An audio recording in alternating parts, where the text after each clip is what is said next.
This is a continuous improvement movement reserved for the few with the grit to prove it. Everybody. Good morning. This is Maria, and I am here with my wonderful co-host, Calvin Williams, and this is the Ticket to Freedom podcast. On this podcast, we discuss continuous improvement as it pertains to current events. Today, we are going to talk about an article just released by Food Safety Magazine titled Rising Recall Rates, a Strategic and Tactical Approach to Prevention. Calvin, can you believe that food recall rates are up 25% compared than last year? And this is considering that companies have a lot of technology, they have systems in place to avoid these kind of recalls. What do you think is going on? Well, after spending over a decade in the food industry specific, I know how serious recalls are, and how serious food safety is, and that HACCP programs are built and put in place to help reduce the risk of a food safety incident and recalls and things like that. Um, I, you know, I'm just drawing on my own personal experience. If a company doesn't prioritize food safety, if you're a food company that doesn't prioritize food safety, you're bound to run into trouble. And it's one of those things where if you're not getting better at it, you're getting worse at it. There is no sitting on the fence when it comes to food safety. So yeah, this is concerning.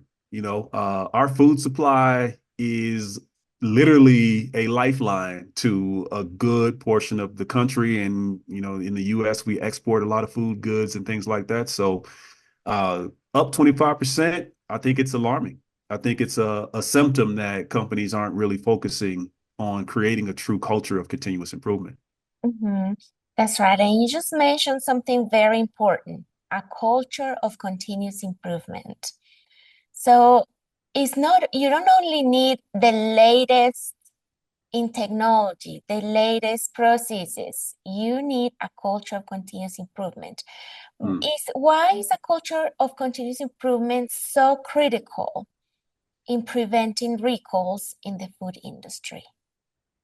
Well, I think it's built into the nature of people to become complacent and to say, hey, we did the work, we checked the box, we're good, right? Maybe a sense of entitlement begins to set in, like we're great, we don't have to worry about it, right? Everything's going to work out. But the reality if you're not pushing to get better, you will inevitably fall into decline, Mhm. right? And sometimes when companies start to rest on their laurels, they got these big brand names and they just assume everything's going to be fine. They fall into a trap of saying we have a CI culture, but not actually having a CI culture, right? And it really starts with like company strategy. You Mhm. can tell fairly quickly if a company is proficient in setting, cascading, executing against goals, right? Just go survey 10 workers on the production floor on the front line and ask them, hey, what's the company strategy? What's the company trying to achieve? What is your specific role in helping to achieve the company's goal, right? And if people just can't answer that question, in many companies, most companies even, you will find that 8 out of 10 people would have no clue. Mhm. Even in the best companies, very few people, right, can answer that question with any level of accuracy. Mhm. Um, so the challenge is, how do you keep people focused on the right things and keep people actively engaging in driving improvement in those right areas, right? And Mhm. that comes from, hey, everybody knowing where they are versus where they need to be, respective to their area of ownership, and everybody driving for the next improvement in the near future, right? Hey, this is where I'm at. Here's what I'm going to do next. Here's by when, Mhm. and then holding them accountable to make sure that they drive for execution. Mhm. Okay, yeah, that's very good. So if I am listening right, the culture of continuous improvement comes with the education, the training, the best practices, and all that. But there is one component we haven't talked about, and I want to make sure we get it in, and is leadership involvement. Right. So, how does leadership involvement play in this culture of continuous improvement? Okay. The bigger companies get, the better they get at compartmentalizing things. And it's a fatal mistake when companies think they can compartmentalize continuous improvement, right? That means go out and hire a CI manager or create a CI department. And basically, leaders kind of stand back and go back to business as usual and say, those guys are in charge of continuous improvement, right? Those guys are in charge of the food safety program, right? And then the leader kind of gets off in their own world, almost get distracted. But the reality is this: whatever the leader's focused on is what everybody's focused on.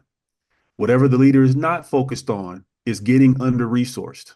So when the leader of a food company takes their eye off of the food safety ball, everybody in the company takes their eye off the ball because everybody's looking at what the leader's looking at. The leader has the authority and the power to hire and fire.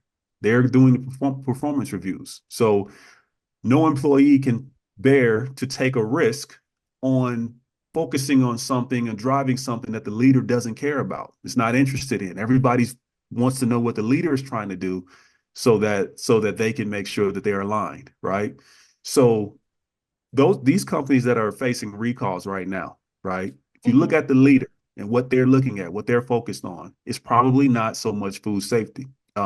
There's a good chance it's profitability. There's a good chance it's dealing with some troublesome employees. It's all these things which are important, but leaders kind of institute leadership standard work or leader standard work to make sure that they're spending the right amount of time and focus on food safety. If they're to truly create a continuous improvement culture around food safety, this is just the one thing they have to do.